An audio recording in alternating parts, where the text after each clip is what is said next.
एक गांव में हरकू नाम का बहुत ही गरीब और ईमानदार आदमी अपनी पत्नी ललिता के साथ रहता था। हरकू खेतों में काम करके अपने घर का गुजर बसर करता था। उसी गांव में हुकुमचंद नाम का बहुत ही धनी व्यापारी रहता था। एक दिन हुकुमचंद व्यापार का सामान खरीदने के लिए जा रहा था। अचानक उसकी सोने के सिक्कों की थैली गायब हो गई। इससे वो बहुत परेशान हो गया। जल्दी से अपने घर गया और थैली ढूंढने लगा, लेकिन उसे अपने सिक्कों की थैली कहीं भी नहीं मिली। इसलिए वो पूरे गांव में घोषणा करवाता है। सुनो सुनो सुनो, बिलासपुर गांव के लोगों, मेरी बात जरा गौर से सुनो। हुकुमचंद व्यापारी के सोने के सिक्कों की थैली कहीं खो गई है। जो कोई उस थैली को खोज करके हुकुमचंद व्यापारी को वापस करेगा, उस खोजकर्ता को एक सोने का सिक्का इनाम में दिया जाएगा। ये व्यापारी गांव वालों को पागल समझता है क्या? अगर किसी को उसके सोने के सिक्कों की थैली मिल भी गई तो वो क्यों लौटाएगा? और वैसे भी कौन एक सिक्के के चक्कर में अपना समय बर्बाद करे। चलो भाइयों, अपने अपने काम हिलने से लगो। ललिता अपने पति हरकू से कहती है, मुझसे अब आपका दुख देखा नहीं जाता है। पूरे दिन दूसरों के खेतों में मजदूरी करते हो, उसके बदले तुम्हें थोड़े बहुत पैसे ही मिलते हैं। कम से कम इतने पैसे तो मिलने चाहिए जिससे एक दिन का गुजारा सही से हो जाए। तुम सही कहती हो ललिता, मैं आज से अपनी मजदूरी के पैसे ज्यादा लिया करूंगा। पूरा दिन काम करके शरीर सारा दुख जाता है।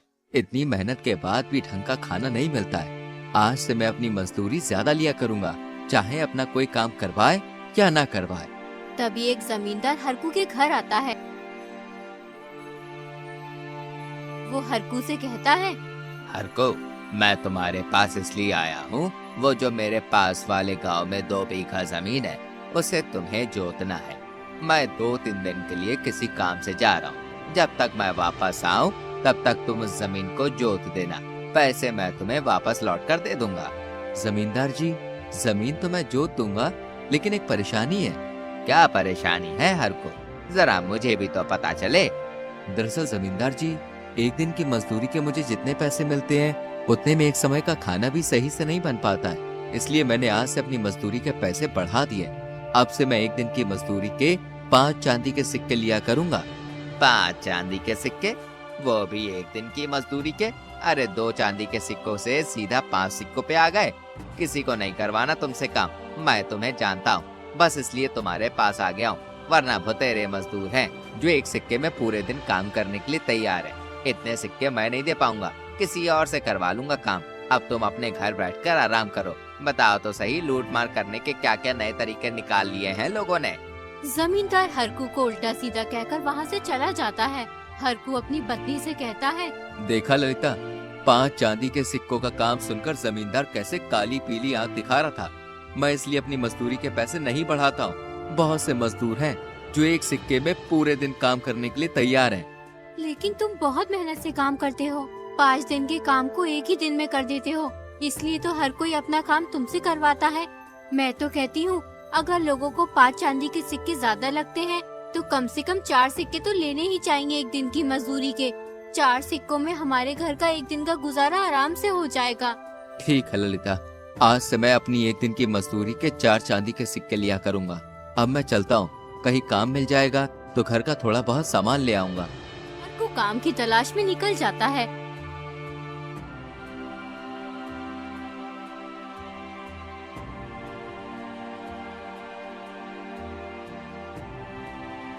जब वो जंगल के रास्ते से गुजर रहा होता है तो उसकी नजर एक थैली पर पड़ती है। हरकू जब उस थैली को खोलकर देखता है तो उसमें 20 सोने के सिक्के होते हैं। उन सिक्कों को देखकर हरकू सोचने लगता है, लगता है ये सोने के सिक्कों की थैली किसी से खो गई है। बेचारा कितना परेशान हो रहा होगा इस थैली की वजह से। जिसकी भी ये थैली होगी मैं उसे लौटा दूंगा। अब हरकू वापस अपने घर चला आता है। ललिता हरकू से कहती है, क्या हुआ जी, तुम तो काम ढूंढने गए थे, फिर वापस कैसे आ गए? ललिता, मैं काम की तलाश करने जा रहा था। अचानक से मुझे ये थैली रास्ते में पड़ी हुई मिली। ये थैली सोने के सिक्कों से भरी हुई है। आज तो हमारी किस्मत ही खुल गई। कहते हैं ना, जब भी ऊपर वाला देता है तो छप्पर फाड़ के देता है। अब तुम्हें दूसरों के खेतों पर जाकर मजदूरी करने की कोई जरूरत नहीं है। इन सिक्कों से हम अपना कोई कारोबार करेंगे। मैं तो सबसे पहले अपने लिए 3-4 जोड़ी कपड़े लाऊंगी। नए कपड़े पहने सालों हो गए हैं और तुम भी अपने लिए चप्पल और कपड़े ले आना। अरे तुम कैसी बात कर रही हो ललिता, हम दूसरों के पैसे कैसे रख सकते हैं? उसने कितनी मेहनत से पैसे कमाए होंगे। जिसके भी ये सिक्के हैं मैं उसे वापस कर दूंगा। तुम ये क्या कह रहे हो? घर आई लक्ष्मी को ऐसे लौटाते हैं क्या? ईश्वर को कितना बुरा लगता है। ईश्वर तुम्हें धन दे रहा है और तुम लेने को तैयार ही नहीं हो। ऐसे तो ईश्वर भी नाराज हो जाएंगे। लेकिन ललिता, हम दूसरे का धन कैसे रख सकते हैं? वो बेचारा किस हाल में होगा, पता नहीं। ये सिक्के किसी गरीब के हैं या अमीर के, लेकिन हमें गरीब अमीर से कोई मतलब नहीं है। जिसके भी ये सोने के सिक्के हैं मैं उसे लौटा दूंगा। तुम एक बात की रट लगा लेते हो। एक काम करो, अगर 3 दिन के अंदर पता चल जाता है कि ये सिक्के किसके हैं तो तुम उसे लौटा देना। अगर पता ना चले तो फिर ये सोने के सिक्के हमारे हो जाएंगे। हम समझेंगे कि ईश्वर ने हमारी गरीबी को देखकर ये सोने के सिक्के हमें दिए हैं। हरकू अपनी पत्नी की बात मान लेता है। कोई भी गांव वाला हुकुमचंद की थैली की तलाश में नहीं निकलता और ना ही कोई भी आदमी उसके पास थैली लेकर आता है। इसलिए वो कहता है, क्या तुमने गांव में सोने के सिक्कों की थैली खो जाने की सूचना नहीं दी? मैंने तो पूरे गांव में घोषणा कर दी है कि थैली तलाश करने वाले को एक सोने का सिक्का मिलेगा। फिर अभी तक कोई गांव वाला क्यों नहीं आया? तुम एक काम करो, गांव में फिर से घोषणा करो कि जो भी उस थैली की तलाश करेगा उसे 2 सोने के सिक्के दिए जाएंगे। हुकुमचंद के कहने पर वो आदमी फिर से घोषणा करने के लिए निकला। सुनो सुनो सुनो बिलासपुर गांव के लोगों, इस बार मेरी बात कान खोल के सुनो। हुकुमचंद व्यापारी के सोने के सिक्कों की थैली कहीं खो गई है। जो कोई उस थैली की खोज करके हुकुमचंद व्यापारी को वापस करेगा, उस खोजकर्ता को एक नहीं बल्कि 2 सोने के सिक्के इनाम में दिए जाएंगे। ये बात हरकू के कानों तक पहुंच गई कि थैली हुकुमचंद की है और जो भी थैली वापस करेगा उसे 2 सोने के सिक्के मिलेंगे। ये बात वो अपनी पत्नी को बताता है। उसकी पत्नी कहती है, अच्छा तो ये सोने के सिक्कों की थैली उस लालची हुकुमचंद की है।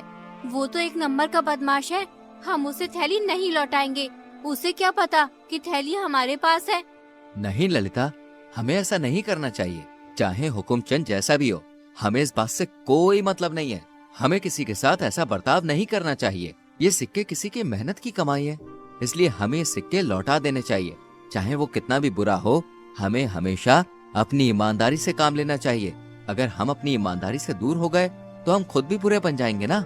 जैसा तुम चाहो वैसा करो, लेकिन हुकुमचंद अच्छा आदमी नहीं है। हरकू सिक्के की थैली हुकुमचंद को वापस करने के लिए निकल जाता है।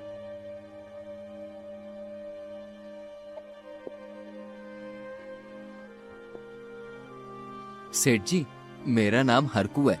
आपके सोने के सिक्कों की थैली मुझे मिली थी, मैं उसे लौटाने आया हूँ। तुम तो बहुत ही ईमानदार आदमी हो, लेकिन आज के जमाने में ईमानदारी रही नहीं। मैं तो मान चुका था कि मेरा धन अब मुझे कभी वापस नहीं मिलेगा, मगर तुम्हारे हाथ में जब मैंने अपने सोने के सिक्कों की थैली देखी तो मैं खुशी से झूम उठा। लेकिन हुकुमचंद की खुशी जल्दी दुख में बदल गई जब उसे इनाम देने का अपना वादा याद आया। उसने चुपके से थैली से 2 सोने के सिक्के निकालकर अपनी जेब में रख लिए। अच्छा, तो जैसा कि मैंने कहा था कि थैली ढूंढने वाले को 2 सोने के सिक्के दिए जाएंगे, इसलिए अब मैं तुम्हें इन सिक्कों में से 2 सिक्के इनाम में दूंगा। हुकुमचंद थैली से सिक्के निकालकर हरकू के सामने गिनने लगता है तो 2 सोने के सिक्के कम बैठते हैं। वो हरकू से कहता है, इस थैली में 20 सोने के सिक्के थे, फिर 2 सोने के सिक्के कैसे कम हो गए? इसका मतलब यह है कि तुम पहले से ही 2 सोने के सिक्के निकाल चुके हो अपने इनाम के। अरे मुझसे ही ले लेते, इतनी भी जल्दी क्या थी? लेकिन कोई बात नहीं, तुमने एक तरह से सही किया जो अपना इनाम पहले ही निकाल लिया। ये तुम क्या कह रहे हो सेठ जी? मैंने इस थैली में से कोई भी सिक्का नहीं निकाला और ना ही मैंने तुम्हारे सोने के सिक्के गिने। तुम मुझसे किसी भी चीज की कसम ले सकते हो। तुम्हारा मतलब है कि मैं झूठ बोल? इस थैली में 20 सोने के सिक्के नहीं थे? मैं तुम्हें झूठा दिखाई देता हूँ क्या? ठीक है, फिर इस बात का फैसला महाराज के पास होगा। हरकू ये सुनकर चौंक गया। वो सोचने लगा, ललिता बिल्कुल सही कह रही थी। हुकुमचंद तो बहुत ही बदमाश है, ये तो उल्टा मुझ पे ही चोरी का आरोप लगा रहा है। उसे बहुत दुख हुआ। इनाम के नुकसान से ज्यादा उसके स्वाभिमान को झटका लगा, क्योंकि हरकू एक बहुत ही ईमानदार आदमी था। हुकुमचंद हरकू को लेकर राजा के पास पहुंच जाता है और फिर राजा से कहता है, महाराज, मैं व्यापार का सामान लेने जा रहा था, पता नहीं कैसे मेरी जेब से मेरे 20 सोने के सिक्कों से भरी थैली निकल गई। मैंने थैली वापस करने वाले को 2 सोने के सिक्के इनाम में देने का वादा किया था। मेरी वो 20 सोने के सिक्कों की थैली हरकू को मिल गई। ये मुझे लौटाने आया तो उसमें 2 सिक्के कम थे। इसका मतलब इसने पहले से ही अपने इनाम के 2 सिक्के थैली से निकाल लिए और ये कह रहा है कि मैंने सिक्के नहीं निकाले। फिर इस थैली से 2 सिक्के कहाँ गए? महाराज, मैंने थैली से एक भी सिक्का नहीं निकाला। जैसे ही मुझे थैली मिली मैंने उसे वापस कर दी। मुझे नहीं पता था कि उस थैली में कितने सिक्के थे। अगर मुझे थोड़ा भी लालच होता तो मैं सोने के सिक्कों की थैली लौटाता ही क्यों? महाराज, सोने के सिक्के निकालने की बात तो दूर रही, आज मेरी ईमानदारी और इज्जत दांव पर है। महाराज, मेरा विश्वास कीजिए, मेरी ईमानदारी और सच्चाई पर कोई शक ना करे। राजा बहुत ही समझदार और दयालु व्यक्ति था। वो एक ही पल में समझ गया था कि हुकुमचंद झूठ बोल रहा है, लेकिन राजा के पास कोई सबूत नहीं था, इसलिए उसने हुकुमचंद से कुछ नहीं कहा। राजा थोड़ी देर चुप रहा और फिर बोला, फिलहाल हमारे पास इस मामले से संबंधित कोई भी ठोस सबूत नहीं है जिससे हम इस पर कोई निर्णय ले सकें। इसलिए मैं इस मामले की पूरी तरह से जांच और छानबीन करवाऊंगा ताकि हम हकीकत को साफ तौर से समझ सकें। तब तक किसी भी प्रकार का फैसला सुनाना उचित नहीं होगा। इसलिए मैं आप दोनों से अनुरोध करता हूँ कि आप अभी अपने अपने घर वापस जाएं और इस मामले में किसी भी प्रकार की दखलंदाजी ना करें। 3 दिन बाद जब छानबीन पूरी हो जाएगी और हमें सभी जरूरी जानकारी मिल जाएगी, तब आप दोनों को वापस बुला लिया जाएगा और उसके आधार पर उचित निर्णय सुनाया जाएगा। दोनों अपने घर चले जाते हैं।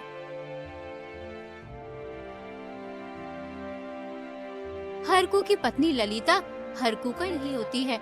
जब हरकू घर आ जाता है तो ललिता उससे कहती है, क्या हुआ जी, तुम इतनी उदास क्यों हो?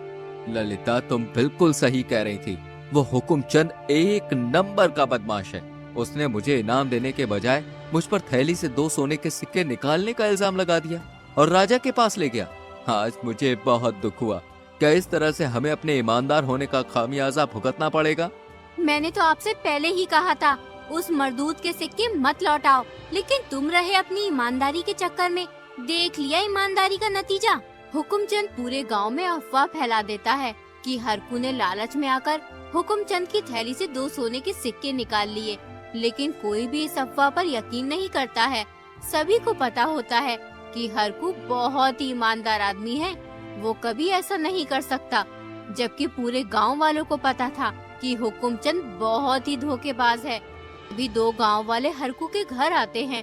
वो हरकू से कहते हैं, तुम्हारे साथ जो हुआ उसे सुनकर बहुत दुख हुआ हरकू भाई। तुमने बहुत बड़ी गलती कर दी। तुम्हें उसके सिक्के लौटाने ही नहीं चाहिए थे।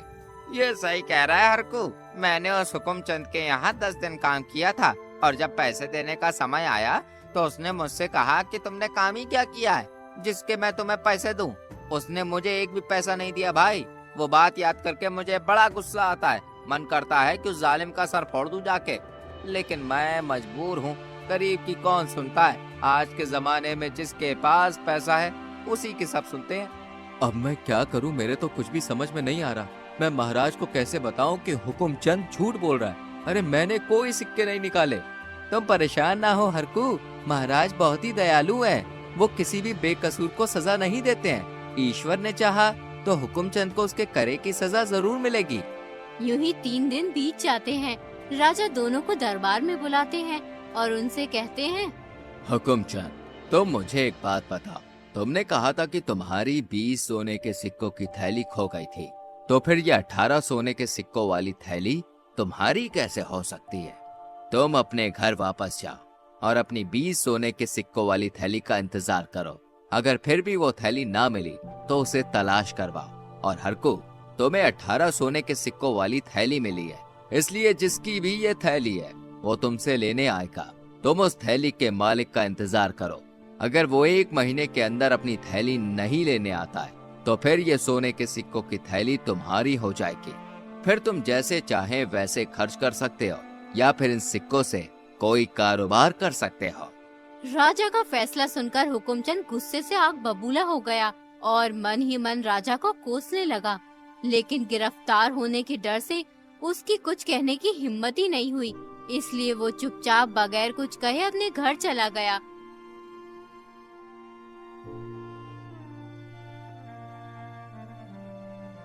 जब हुकुमचंद दरबार से चला जाता है तो राजा हरकू से कहता है, देखो हरकू, मैं पहली बार में ही समझ गया था कि हुकुमचंद झूठ बोल रहा है। मुझे पता है कि ये सिक्के उसके हैं, लेकिन ऐसे मक्कार आदमी के साथ ऐसा ही होना चाहिए।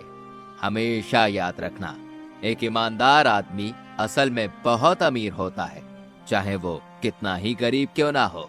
महाराज, मैं आपका दिल से शुक्रिया अदा करता हूँ कि आपने आज एक गरीब मजदूर की इज्जत और सम्मान की रक्षा की। आपकी दया और महानता का कोई मोल नहीं है। आपने न केवल मुझ गरीब की जिंदगी में खुशी का संचार किया है, बल्कि समाज को भी ये सिखाया है कि सच्ची महानता और ईमानदारी केवल एक व्यक्ति की क्षमताओं में नहीं, बल्कि उसके कर्मों में प्रकट होती है। हमें गर्व है कि हमें आप जैसा रहमदिल और न्याय प्रिय शासक मिला है। ईश्वर आपकी हमेशा हिफाजत करे। राजा हरकू को खूब धन दौलत देता है और फिर विदा कर देता है। जब हरकू सोने के सिक्कों की थैली और राजा द्वारा दिए गए धन को लेकर अपने घर पहुंचता है तो उसकी पत्नी बहुत खुश होती है। अरे वाह, मुझे तो विश्वास नहीं हो रहा है कि महाराज ने हमें इतना सारा धन दिया है और ये सोने की थैली भी हमें मिल गई।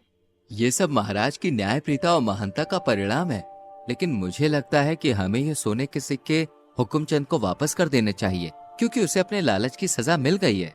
लेकिन ये सिक्के हमें महाराज की रजामंदी से मिले हैं, इसलिए इन पर हमारे अलावा अब किसी और का अधिकार नहीं है। तुम सही कह रही हो ललिता, मगर किसी के साथ अन्याय हो ये भी तो सही नहीं है। मैं हुकुमचंद के सोने के सिक्कों की थैली वापस करने जा रहा हूँ उसको। हरकू सोने के सिक्कों की थैली लौटाने हुकुमचंद के घर चला जाता। जैसे ही हुकुमचंद हरकू को देखता है तो वो गुस्से में हरकू से कहता है, सोने के सिक्के तो तुमने ले लिए, अब और क्या लेने आए हो? मेरी जमीन जायदाद लेना चाहते हो क्या तुम? सेठ जी, मैं यहाँ कुछ लेने नहीं, बल्कि आपको सोने के सिक्कों की थैली लौटाने आया हूँ। मैं नहीं चाहता कि मेरी वजह से किसी के साथ अन्याय हो। हरकू की बात सुनकर हुकुमचंद को अपनी गलती का एहसास होता है। वो हरकू से कहता है, हरकू, तुमने आज मेरी आँख खोल दी। तुम तो बहुत ईमानदार हो। मैंने तुम्हारे जैसे सज्जन आदमी को 2 सिक्के बचाने के चक्कर में अपमानित करने की सोची। आज मैं जान चुका हूँ कि इंसान की सच्ची खुशी पैसे और धन में नहीं है, बल्कि ईमानदारी और मेहनत में होती है। तुम्हारी ईमानदारी ने आज तुम्हें जिता दिया है। हरकू भाई, हो सके तो मुझे माफ कर देना।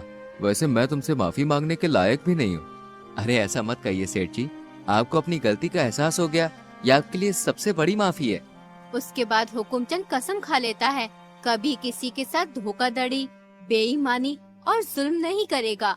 वो एक ईमानदार इंसान बन जाता है और हरकू को अपने यहाँ काम पर रख लेता है, जिससे हरकू भी खुशी से अपना जीवन बिताने लगता है।